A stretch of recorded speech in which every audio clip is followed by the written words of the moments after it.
So, you're an independent artist and you're ready to release a new song. This video is for you. There are a lot of things to keep track of when releasing music, and it can get really muddy, and not everything will be checked off of the to-do list, unfortunately. In this video, I'd like to share with you some things that definitely should be checked off of the to-do list if you're releasing a song. Even if you've released music before, this video could still be for you. There are a lot of different things that I've noticed that people neglect to do, even though they've released multiple singles or an EP or an album. These are a few things, not all of the things, that you should or could be doing to maximize your legitimacy on streaming platforms and to make sure you're collecting all of your royalties and all the money that you actually earned from your music. This isn't a promotion to-do list. This is a legal to-do list. Yes, a legal to-do list. First things first, you've got to get your royalty splits in writing. Before you're even done with the song, you need to have your rights and everything written out. There's something called a split sheet that's very simple. It's not a contract. It's not like this long, stupid thing that's all just legal fluff. It's just a sheet that says, this is the song name, these are the writers, this is the producer, these are which royalties go to which. And I'm not talking about a text message between you guys. I'm talking about something that has a signature on it. I'm not gonna get super in-depth in this particular video about like the different types of royalties, so drop that if you are interested. I'm very much a nerd when it comes to music business legals, and I would love to talk about the different types. A quick Google search or like a ChatGPT ask can get you the answers you need for what to put in the split sheet.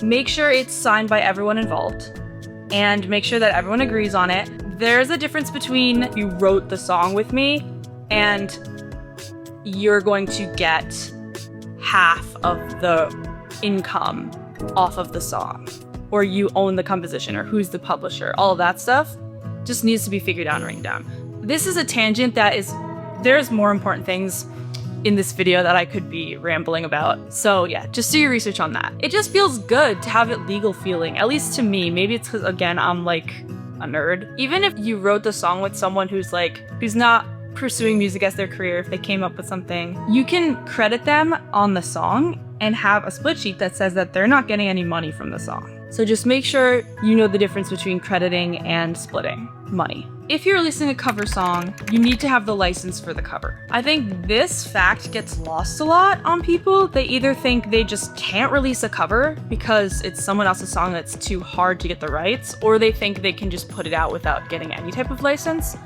Neither of those things are true. The easiest, best way to get a license to release a recording of a song you are not a writer on is to go to easysong.com and literally just buy a license, and it's not expensive.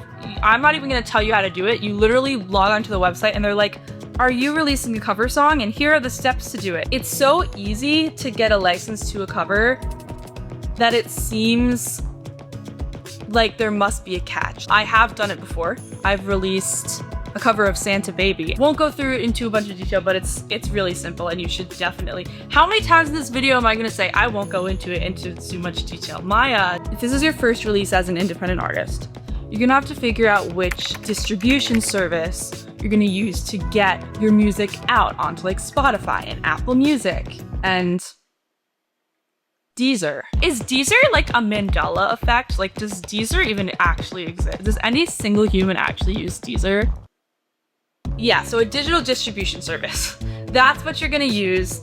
You're gonna upload your song to it. You're gonna put the song title, put who's credited on the song, and they're going to put your music out to Tidal, Apple Music, Amazon Music, YouTube Music, everywhere. And then they're going to collect the sound recording royalties, which we'll get to in the future, more later. There are other royalties that will be collected by other parties and paid out to you. I can confidently say that the most well-known and most popular distribution platform is DistroKid. It's been around for a long time, and it's great. It really is. But there are others. Basically, there's a lot of distributors in the game now compared to when DistroKid, even compared to like 5 years ago. And it's important to do research and consider why you're choosing the distributor that you're choosing. And I think this is often overlooked. People are just like, oh, it's DistroKid, like it's the one that everyone uses, let me use it. I think one of the most important factors, or perhaps the most important factor of picking your distributor, is choosing how the pricing works. If you're planning to release a ton of songs in a year, it could be worth going to a distributor that charges an annual fee and then lets you release as many songs as you want. I personally do that. So I use Muse, which charges $60 a year, and I can put out as much music as I want and they'll collect my royalties. I'm fairly certain that they don't take anything, any percentage. Yeah, so with Muse, I can release as many songs as I want. All I have to do is pay $60 a year. But I'm gonna have to keep paying that $60 a year as long as I want my music to stay up on the streaming platforms. I used to use CD Baby. I put my first song out in 2018 or 2019. I don't think Muse that I'm using now even existed in 2019. CD Baby was one of the big boys in the game, still is. CD Baby and DistroKid were like the two main ones that you would choose between, but now there's so many. But CD Baby charges per release upfront fees. CD Baby has like tiers, so if you want to collect all your royalties, you end up paying like $50 for each release. And I found that because I'm releasing more than 2 songs in a year, I'm really saving money by using an annual subscription service. Another thing to remember is that if you're working with other independent writers, producers, people who are going to take splits of your royalties, sound recording royalties, it's important to note which distributors they're actually using too. Most of the artists I produce use DistroKid. In order to collect the royalties that I produce and actually like have those royalties in a account somewhere, I actually have to pay $20 a year to DistroKid, I think. I know Muse, if I give it a split to someone that's not paying that $60 a year, they have to give up 15%, I think, in order to collect those royalties. One of the artists that I work with the most also uses the Muse, so it's nice. I do think there's one important thing though, is that it's really hard to switch from firsthand experience. When you pick a distributor, you should try to stick with that one. It just makes it so much easier. So when I switched from CD Baby to Muse, it was just a lot. Let's just say that. Okay, so let's talk about collecting your royalties. There's 2 types of royalties that come along when you're releasing an original song. And these are performance royalties and mechanical royalties. These are different than the sound recording royalties that your distributor collects and pays out to you. Performance royalties come from public performance of songs.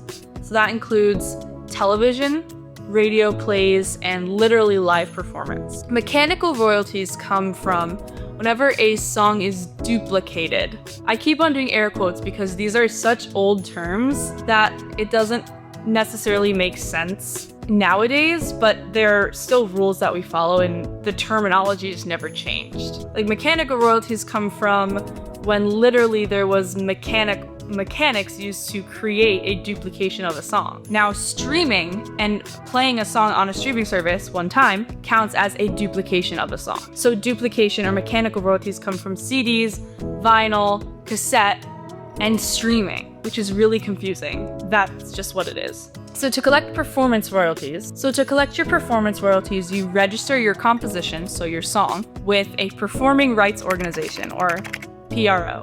ASCAP and BMI are the 2 main United States PROs. Anyone can register with ASCAP. I think it's $100 to like open an account, but it's like a one-time fee. But you have to pay that twice if you want to collect all your royalties, because there's 2 parts of a song. There's the publisher and the writer. So half of the song needs to be, again, this is because it's like such old stuff when there was an independent artist and they just kept it the same way. If you're releasing a song independently, you'll want to be your own publisher. You'll need a publisher account so you can collect the publishing half, and a writer account so you can collect the writer half, or the composer half. So yeah, it will cost you $200 once to open these accounts, but as someone who has a lot of radio play, I can tell you that I've already made that $200 back through ASCAP. So it's definitely worth, shoveling out the money for it. You'll never have to pay it again, so you might as well get it out of the way now. So then you have mechanical royalties, which are the ones that come from duplication.